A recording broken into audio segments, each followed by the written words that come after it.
Before I answer questions, and I suspect you have a few, I want to make a comment on a recurring theme that I've heard since Election Day. I keep hearing the term deja vu. I keep reading and hearing people say this is a repeat of 2000. I want to tell you that I have a little personal experience with 2000, and this is not 2000. It's vastly, vastly different. So let me tell you very briefly why. In 2000, the recount system was entirely candidate motivated. There was no recount unless a candidate asked for it. The candidate had the right to designate which counties would be recounting the vote, and they motivated those counties. Within days after the election in 2000, there were 47 lawsuits filed that went on for 36 days. This is not 2000. And the reason it's not 2000 is largely because the Florida legislature was determined not to allow a repeat of that, and it changed our laws significantly. Now the recounts are not generated by any action by the candidates. They're automated. And they're automated based upon the legislature's conclusion after study that a certain margin of difference between the candidates was sufficient to require that there be a machine recount in order to ensure that the vote was accurate. And then if the machine recount resulted in a lower margin of error, below 0.25%, there would then be a hand recount statewide of the overvotes and undervotes. That's all automated. It's just an extension of the voting count according to Florida law, and that's the posture that we're in right now. So that's a great difference. The one thing, by the way, that has been consistent from 2000 until now, consistently adhered to by every court that's addressed it, including the United States Supreme Court and the Florida Supreme Court, is what Mayor Gillum commented on, which is that every vote must count. And that's what this entire system is designed to do. So with that in mind, I'm happy to answer any questions. I have a question regarding your race right now is not within is not below the threshold that would require or set the stage for a hand recount. However, if the U.S. Senate race did go to that, can the governor's race in any way be a beneficiary of that? Can you collect votes that are revealed in a hand recount of another race? Well, that's a good question, and let me point out something. One other similarity to 2000 is much of what we're doing here is unprecedented. We've never had this type of machine recount before, and at some point we may have to have courts tell us what the answer is, and I don't know that I can, at this point, specifically answer your question. My immediate reaction is that it goes back to that premise that every vote should count. And so once we learn that votes weren't counted, you don't throw them out just because of the fact that one candidate did it, another one did not do it. Having said that, the way that the system works is that if the margin is below 0.5%, as you know, there's an immediate machine recount. If it then falls to below 0.25%, then there's a statewide manual recount. So and then within a certain number of days in each of these instances, these take place. So whether or not it could inure to a different candidate depends upon where it falls in that statutory scheme. Is there any indication that you guys are considering joining Nelson's lawsuit with respect to signatures and anything on that? I've had no discussion about that with Mayor Gillum or the campaign team, so I can't answer the question. The mayor mentioned signatures as a signature problem and maybe a case of voter suppression. Do you guys believe that that's intentional? I don't think we have any evidence to accuse anybody of anything being intentional at this time. If evidence surfaces to that effect, whether it goes in favor of Mayor Gillum or Mr. DeSantis, then appropriate action should be taken, both to ensure that the person who committed fraud is brought to justice and that the votes are counted. What's the mayor's assessment of how Borough Supervisor elections has been handling this nothing is valid concern there? I haven't discussed that with Mayor Gillum, and I don't know anything except the rumors that I've heard. So the assessment, I think, is if it was improperly handled, it should be corrected. If it was properly handled, it's not a problem. I know that's a non-answer for you, but I just don't have the facts to be able to say anything else. I'm certainly not going to accuse anybody of anything when I don't know whether it was true or not. I've been in this business of law too long to know that you can't make assumptions just because of what you hear. Mr. Richard, Mayor Gillum mentioned that the actual machine for recount has commenced. Have they physically started recounting the votes? Well, my understanding is it has commenced. However, when we talk about recounting the votes, the way it's commenced at this stage is that the ballots are fed through the machines again. And my understanding is that that should have happened beginning at noon today. Do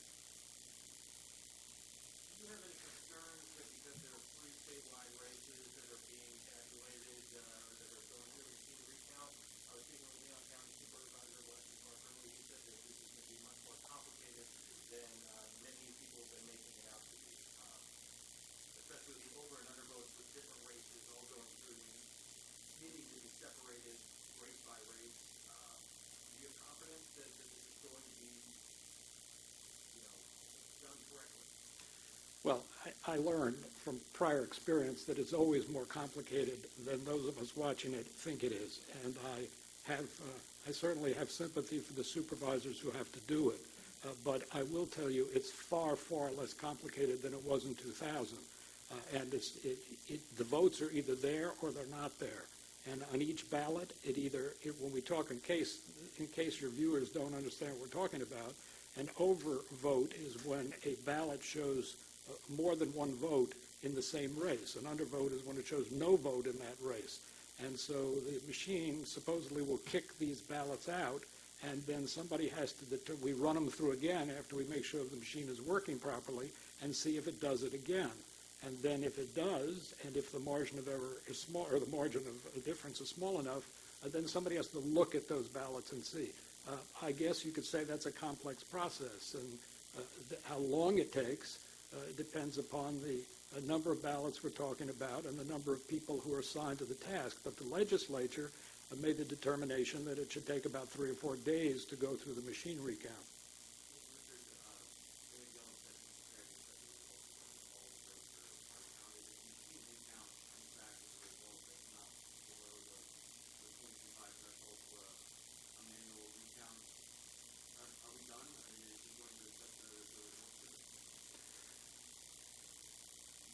I think the best way for me to answer that is that Mayor Gillum is not waiving any legal right that he has to ensure that all of the votes are counted.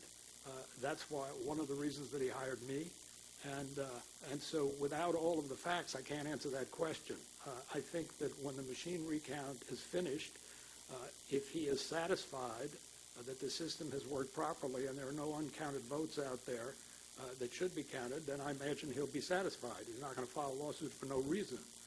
On the other hand, if there's evidence that there are votes out there that were not counted, even with the machine recount, that might make a difference, then I imagine we'll look at that and take whatever action is appropriate. I think that Mayor Gillum, and I don't want to speak for him as a political spokesman, because that's not what I was hired to do. I was hired as a lawyer. But my understanding of his position is that his obligation is not only to himself, but to the people who voted both for him and his opposition to be sure that all those votes are counted. Is there any reason to take legal action now to proceed or anticipate anything in this process or seeking legal action? I haven't seen anything as of this moment that would justify taking legal action, or we would have done it. What defines an uncounted vote, Barry? There are potentially thousands of vote by mail ballots that have applied for mismatches. In the mayor's view, if they're not counted, are those votes that should be counted? Well, if a ballot is a legal ballot and it's been properly executed and it's not voted, then it's a vote that should be counted. And we have a system that's been designed to ensure that we pick up those ballots and that we do count them. I mean, as I said before, that is the absolute crux of this. All of what we go through is to ensure that not a single person whose ballot should be counted is left uncounted. That's why we do it. And it's actually at the core of our democracy. So So that, I don't know what the reasons are that any given ballot is uncounted. The other thing, by the way, that the Florida Supreme Court has told us is that no voter's ballot should go uncounted because of an error or misconduct by an election official. And that was clearly established in 2000. So a lot has to do with that. Now, if it's the fault of the voter, that's one thing. But if it's the fault of a machine or a supervisor of an election or anybody else who touches the ballot, then it should be corrected.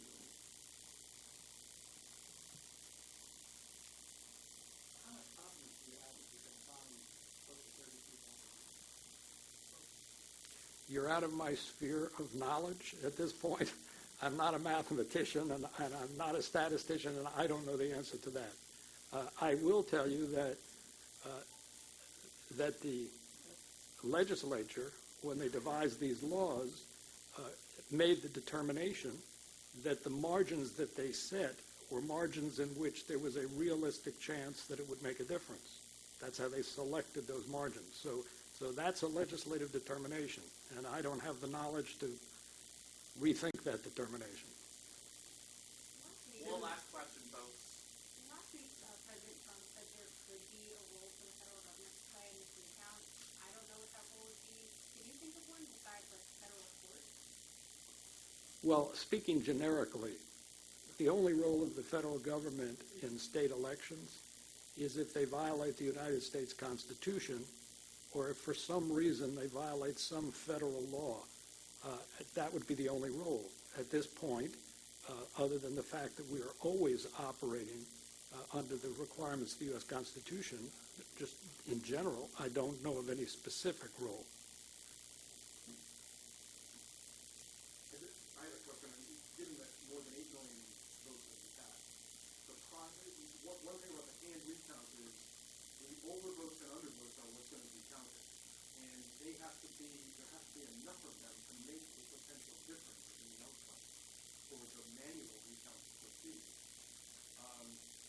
Would you anticipate that out of that number of votes,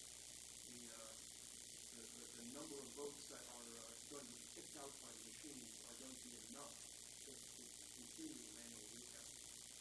Well, that's essentially the same question that was asked in another form, and the answer is that I don't have the expertise to answer the likelihood of that happening, but the legislature, after whatever study it did, which was extensive, by the way, determined that out of a vote such as 8 million votes, 8.5 million votes, that when the margin was below 0.25%, that there was a sufficiently statistical possibility that the election would be flipped, that it was worth going to the trouble of a manual recount. And again, this is not something that any candidates decided. The Florida legislature decided it, and we're all living with that law, and we're all abiding by it. Thank you all for your time, folks. That's all we have time for today. Thank you.